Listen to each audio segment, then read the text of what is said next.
రే చెప్తుంటే వినిపించట్లేదా? ఓ ప్లేట్ ఇడ్లీ ఇవ్వు.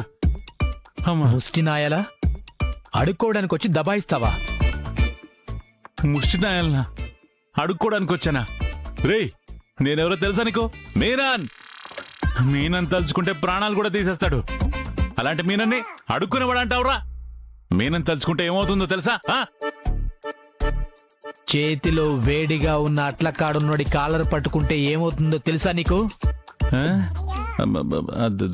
తెలుసు.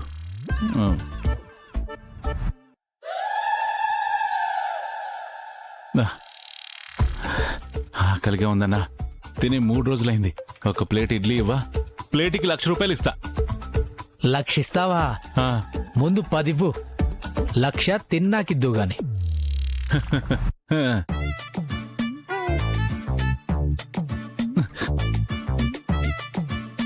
ఏంటి లేవా?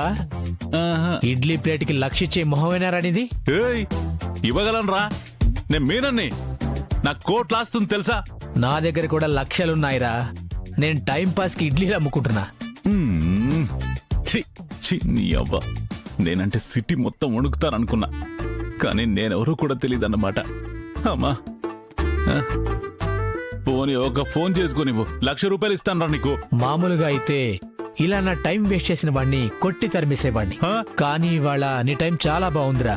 ఈ రోజు నా దగ్గర పనిచేసే అబ్బాయి రాలేదు. పనిచేస్తానంటే తినడానికి ఇడ్లీ ఇస్తా, ఫోన్ కూడా ఇస్తా. ఏం పని చేయాలి? అవిగో ఆ అంట్లు కడుగు. రేయ్ మీనాన్, ఆడుతూ పాడుతూ పని చేస్తుంటే అలుపు సొలుపేమున్నది? ఇద్దరం ఒక్కటై చేయి కలిపితే ఎదురేమున్నది? ఏయ్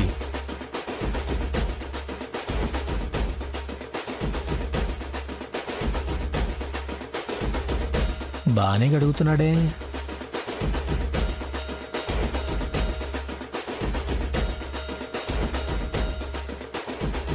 అయిపోయింది. అమ్మా పేమెంట్ అయిపోయిందండి. వచ్చాయన్నా. పని అయిపోయింది.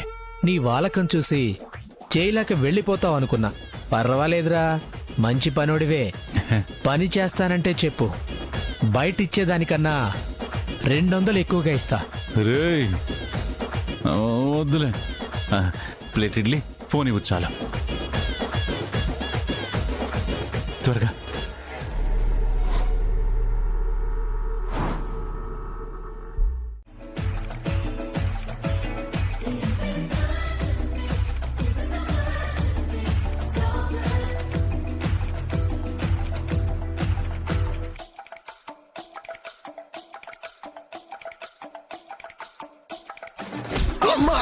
అయ్యో బాబు సార్, ఏమైంది బాబు సార్? ఏం లేదు. ముందు చెప్పు, నేను నీకెలా తెలుసు? మనకెక్కడ పరిచయం ఉంది? సారీ బాబు సార్, మీకు గుర్తొచ్చే వరకు నేను జరిగింది చెప్పను. గుర్తుకు రావాలా? త్వరగా చెప్పకపోతే ఆ తర్వాత చెప్పినా వినడానికి నేను ఉండనమ్మా. అయినా కూడా నేను చెప్పను బాబు సార్. ప్రస్తుతానికి బాబాయ్ సార్ నన్ను ఇక్కడే ఉండమని చెప్పారండి. నాకిక్కడ మీరు తప్ప ఎవ్వరూ లేరు, అందుకే ఇలా అడుగుతున్నాను. ఏమనుకోకండి. అద్దెకి నాకు ఒక ఇల్లు చూస్తారా అండి? మేమా? అంటే బాబాయ్ సార్ గారు ఏం కావాలన్నా మీరే చూసుకుంటారు అని చెప్పారు. అలానే నేను ఆదివారం చికెన్ కూడా తింటానండి. ఇల్లు మాట్లాడేటప్పుడు ఈ విషయం ఓనర్ కి చెప్పండి.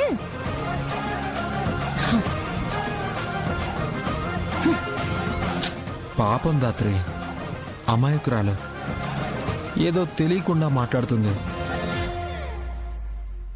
ఓహో, అయితే నీకు ఆ పిల్ల గురించి బాగా తెలుసన్నమాట. ఏం మాట్లాడుతున్నావు? తనెవరో నాకు నిజంగా తెలీదు. నన్ను ఆశీర్వదించండి బాబు సార్, అక్క మేడం. సరే నువ్వు ముందు పైకి లే. ఏం చేస్తున్నావు? అంటే పెద్దవాళ్ళు మీ ఆశీర్వాదం ఉంటే మంచిది కదా అని. నీకంటే 2-3 సంవత్సరాలు పెద్దదాన్ని అంతే. అంటే మంచి మనసున్న వాళ్ళల్లా ఉన్నారు. మా బ్లెస్సింగ్స్ నీకు ఎప్పుడు ఉంటాయి సింధు. అలసిపోయినట్టున్నావు, వెళ్ళి రెస్ట్ తీసుకో. సరే బావ సార్. బాయ్. ఆగు దాత్రి.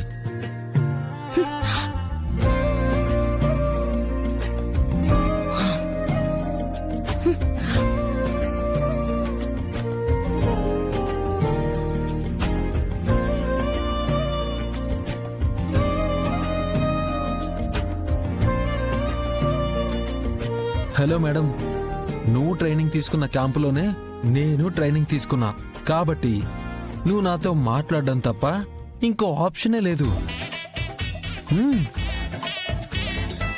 మాట్లాడవా? సరే అయితే నేను కూడా దారివ్వను. ఇద్దరం రాత్రంతా ఇలాగే ఉందాం. పొద్దున్నే ఇద్దరి కళ్ళు చూసి మీ అత్తయ్య మా అక్క ఎందుకలా ఉంది, పడుకోలేదా అని వాళ్లే క్వశ్చన్స్ అడిగి వాళ్లే ఏదో అర్థమైనట్టు సిగ్గుపడి స్మైల్ ఇచ్చి వెళ్ళిపోతారు. అప్పుడు ఇల్లంతా మనం నైట్ అంతా మాట్లాడేశావు నువ్వు నాతో మాట్లాడేశావు. అది కేదార్ అంటే. చీటింగ్ చేసి గెలవడం కూడా ఒక గెలుపేనా? మరి ఇంత మొండి పెళ్ళా ఉంటే చీటింగ్ చేయక ఇంకేం చేయమంటావు? హ? నేను మొండి పెళ్ళామా? మరి మీ మగాళ్ళు చాలా స్వీట్ కదా.